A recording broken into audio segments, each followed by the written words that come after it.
കേരള രാഷ്ട്രീയത്തിൽ നിർണായകമായ ഒരു തെരഞ്ഞെടുപ്പ് കാലയളവിലേക്ക് കടക്കുമ്പോൾ പാർട്ടി തങ്ങളുടെ പടയൊരുക്കം ശക്തമാക്കുന്ന കാഴ്ചയാണ് നാം കാണുന്നത്. സ്ഥാനാർത്ഥി നിർണയം മുതൽ പ്രചാരണ തന്ത്രങ്ങൾ വരെ കൃത്യമായ പ്ലാനിങ്ങോടെ മുന്നോട്ട് കൊണ്ടുപോകാനുള്ള ശ്രമത്തിലാണ് KPCC.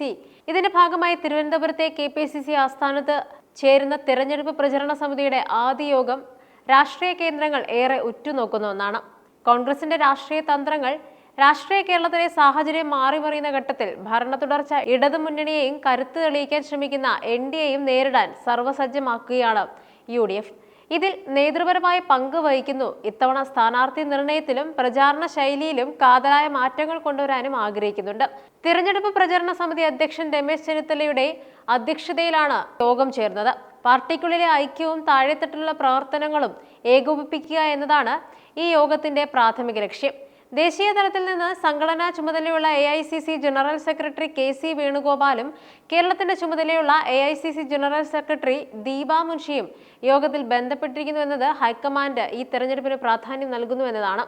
KPCC അധ്യക്ഷൻ സണ്ണി ജോസഫ്, പ്രചരണ സമിതി കൺവീനർ ഷാഫി പറമ്പിൽ തുടങ്ങിയ നേതാക്കൾ പങ്കെടുക്കുന്നതോടെ കേരളത്തിലെ ഗ്രൂപ്പ് സമവാക്യങ്ങൾ ഒരു ഒറ്റക്കെട്ടായ നീക്കമാണ്. സിറ്റിംഗ് MLAമാർക്ക് കഴിഞ്ഞ തവണ വിജയിച്ച 21 മണ്ഡലങ്ങളിൽ 20 എണ്ണത്തിലും സിറ്റിംഗ് MLAമാരെ തന്നെ നിലനിർത്താനാണ് പാർട്ടി തീരുമാനം. ഇതിൽ ചില രാഷ്ട്രീയ പ്രാധാന്യവും അർഹിക്കുന്നുണ്ട്. നിലവിലുള്ള MLAമാർക്ക് മണ്ഡലത്തിലുള്ള സ്വാധീനവും വികസന പ്രവർത്തനങ്ങളും വോട്ടാക്കി മാറ്റാൻ കഴിയുമെന്നതാണ് ഇതിൽ ഏറ്റവും പ്രത്യേകത.